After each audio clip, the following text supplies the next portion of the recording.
మీ పేరుతో ఎన్ని సిమ్ కార్డులు ఉన్నాయో మీకు తెలుసా? అయితే తప్పకుండా తెలుసుకోండి. తెలుసుకోకపోతే మీరు ప్రమాదంలో పడే ఛాన్స్ ఉంటుంది.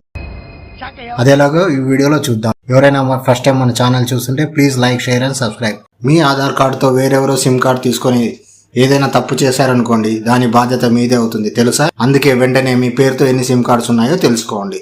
వెంటనే గూగుల్ క్రోమ్కి వెళ్ళండి. అక్కడ sancharsati.gov.in అని టైప్ చేయండి. టైప్ చేయగానే వెబ్సైట్ ఓపెన్ అయింది. అందులో కొంచెం కిందికి వెళ్ళేసి know mobile number in your name అని క్లిక్ చేయండి. ఆ క్లిక్ చేసిన వెంటనే ఇంకో మెనూ వస్తుంది.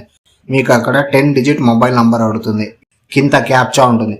ఆ క్యాప్చా ఎంటర్ చేస్తేనే వ్యాలిడేట్ క్యాప్చా ఉంటుంది. వ్యాలిడేట్ క్యాప్చా అయిపోయినాక సక్సెస్ అయితే మీకు ఓటీపీ వస్తుంది. ఆ ఓటీపీ వస్తేనే మీరు ఎంటర్ చేయండి. ఓటీపీ ఎంటర్ చేయగానే మీకు మన పేరుతో ఏదైతే రిజిస్టర్ ఉందో ఆ నంబర్ చూపిస్తుంది. ఇక్కడ నాకైతే 3 సిమ్ కార్డులు చూపిస్తుంది ఫ్రెండ్స్. థర్డ్ వచ్చేసి ఆ నంబర్ నాకు అయితే పోయింది ఇంతకు ముందు.